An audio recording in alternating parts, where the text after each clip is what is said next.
রাজধানী ঢাকার বিশৃঙ্খল এক অবস্থা দেখল নগরবাসী। চলুন এক নজরে দেখে নেই গত 24 ঘন্টায় কি কি ঘটেছে জাদু শহর খ্যাত এই নগরীতে।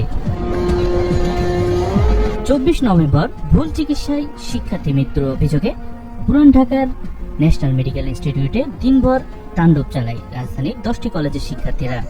এই ঘটনার জের ধরে 25 নভেম্বরকে মেগা মানডে নাম দিয়ে রাজপথে জড়ো হয় সোহরাওয়ার্দী কলেজ ও কবি নজরুল কলেজের শিক্ষার্থীরা।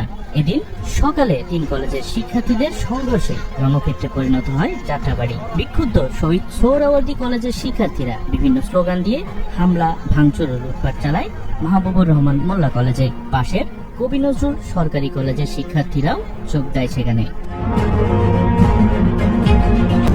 কালকে যখন ওরা কলেজ ভাঙচুর করার জন্য এখানে আসবে, ওদের কথা ছিল ওরা এই ফেসবুকে পোস্ট করছে যে মেগা মানডে লেখা, ওরা আজকে আসবে আমরা জানি, কিন্তু সামহাও আমরা জানতে পারছি যে ওরা কালকে তখন আসতেছে। আমরা গেছি যাত্রাবাড়ি, আমি আমার বাইক নিয়ে যাত্রাবাড়ি যাওয়ার পরে দেখছি ওরা ট্রাক ঘুরে আস্তে আস্তে বস্তু আছে, স্যান চাপাটি এগুলো নিয়ে ওরা আসতেছে। এখানে আপনারা দেখছেন আমাদের কলেজ ভেঙে ভাই কি করছে। গত বৃহস্পতিবার আমরা যখন ওখানে গেছি ওরা আমাদের উপর আগে হামলা করছে, ককটেল মারছে। আজকেও ভাই ওরা আইসে 4 রাউন্ড গুলি করছে ভাই, 4 রাউন্ড গুলি করার পরে আবার ককটেলও মারছে, আবার আমাদের অনেক ভাইদের আহতও করছে ভাই।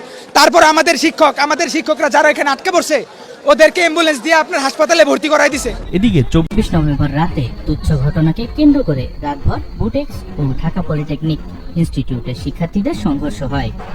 এতে উভয় পক্ষের অন্তত অর্ধশত শিক্ষার্থী আহত হন। পরে আইন শৃঙ্খলা বাহিনীর হস্তক্ষেপে পরিস্থিতি নিয়ন্ত্রণে আসে। 9টাকে আমরা আজই সামনে গেছি, ছাত্রলীগের একজন সভাপতি, সাবেক ছাত্রলীগের সভাপতি মদ খায় ঢুকছে, আবার বিভিন্ন রকম কথাবার্তা বলতেছে। পরে আমরা বলার পরে একটু পরে ওনারা সব এটাকে আসছে, আমাদেরকে এটাকে আসছে। তাদের আজিজলটা আমাদের, তারা কেন ওখানে এখন অবস্থান করবে? তাহলে আজিজল আমরা চাই।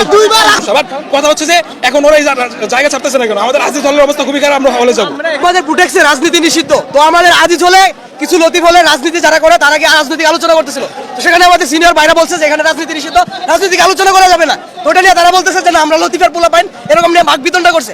বাকবিতণ্ডা করার পরে তারা আমাদের ভাইদের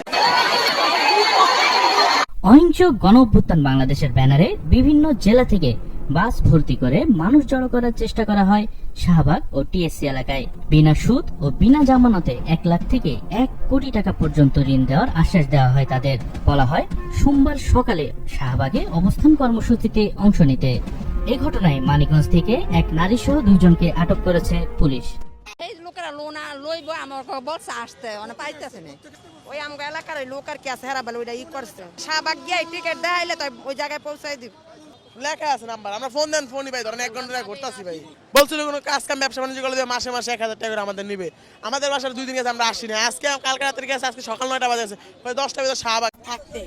সম্প্রতি মাত্র 3 দিনের নোটিশে ঢাকায় অটোরিকশা চলাচল নিষিদ্ধের রায় দেয় হাইকোর্ট। এরপর থেকেই চলতে থাকে অটোরিকশা চালকদের আন্দোলন ও সড়ক অবরোধ, যার জের ধরে 25 নভেম্বর সকাল থেকে রাজধানীর আগারগাঁওয়ে সড়ক অবরোধ করে বিক্ষোভ করেন চালকরা। ফলে আশেপাশের সড়কে তীব্র যানজট ও ভোগান্তির সৃষ্টি হয়।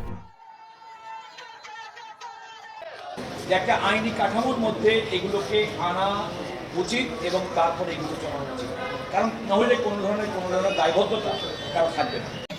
এদিকে দেশবিরোধী কর্মকাণ্ডের সাথে দৈনিক প্রথম আলো ও ডেইলি স্টার জড়িত এই দাবি করে বাংলাদেশের জনগণ ব্যানারে কারওয়ান বাজারে ডাক দেওয়া হয় বিক্ষোভের। প্রথম আলো কার্যালয় ঘেরাও করার চেষ্টা করে বিক্ষুব্ধরা। এ সময় তাদের বাধা দেয় সেনাবাহিনী ও পুলিশ সদস্যরা। ছত্রভঙ্গ করতে এক পর্যায়ে লাঠিচার্জ করে আইন শৃঙ্খলা রক্ষাকারী বাহিনী। আটক করা হয় কয়েকজনকে। অপরদিকে সরকারি চাকরিতে আবেদনের বয়সসীমা 35 করার দাবিতে আবারও রাস্তায় নামে আন্দোলনকারীরা। এ সময় চাকরির বয়সসীমা 32-এর প্রজ্ঞাপন প্রত্যাখ্যান করে দাবি আদায় না হওয়া পর্যন্ত আন্দোলন চালিয়ে যাবেন বলে হুঁশিয়ারি দেন তারা। তুচ্ছ ঘটনায় সংঘর্ষ, দাবি আদায়ের লক্ষ্যে রাজপথ অবরোধ কিংবা রিং দেওয়ার নামে লোক জড়ো করা সবই যেন রাজধানী ঢাকার অস্থিতিশীল অবস্থার নির্দেশ দেয়।